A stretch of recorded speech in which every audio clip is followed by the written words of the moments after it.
दोस्तों, भोजपुरी गीतों की सबसे खास बात है इसमें होती है अपने गांव के मिट्टी की खुशबू।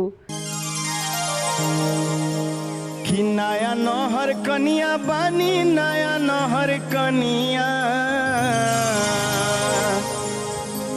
कि नया नहर कनिया बानी, नया नहर कनिया। अरे हमारा से होई ना रोपनिया हो, बानी नया नहर कनिया। हमारा से होई ना रोपनिया हो, बानी नया नहर कनिया। नया नहर कनिया बानी, नया नहर कनिया, नया नहर कनिया बानी, नया नहर कनिया। हमारा से होई ना रोपनिया हो, बानी नया नहर कनिया।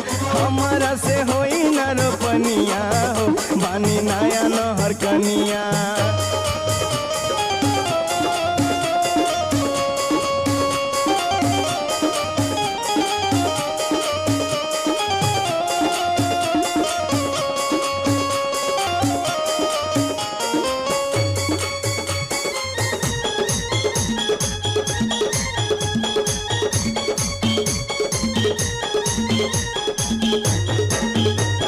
सुनीला की खेतवा में लागेला पानी, कीचड़ में पैर फंसी बुझी परेशानी। सुनीला की खेतवा में लागेला पानी, कीचड़ में पैर फंसी बुझी परेशानी। जीत जनी, हाँ जीत जनी, अरे जीत जनी कर बचकनिया हो, बचकनिया हो, बानी नया नहर कनिया।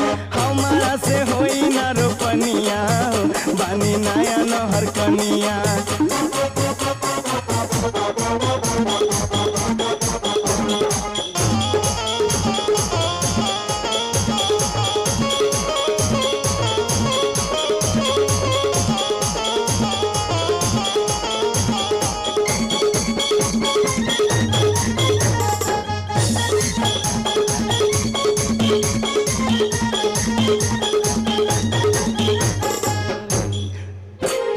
ढेर जदी झुकब हमर बथी करी हैया, कल बनिहार कोनो बात मान सैया। ढेर जदी झुकब हमर बथी करी हैया, कल बनिहार कोनो बात मान सैया। नैहरे के, हाँ हाँ नैहरे के, अरे नैहरे के हई हमरनिया हो, हमरनिया हो, बानी नया नहर कनिया। हमारा से होई ना रोपनिया हो, बानी नया नहर कनिया। हमारा से होई ना रोपनिया हो, बानी नया नहर कनिया। नया नहर कनिया बानी नया नहर कनिया। नया नहर कनिया बानी नया नहर कनिया। हमारा से होई ना रोपनिया हो, रोपनिया हो, बानी नया नहर कनिया। हमारा से होई ना रोपनिया हो, बानी नया नहर कनिया।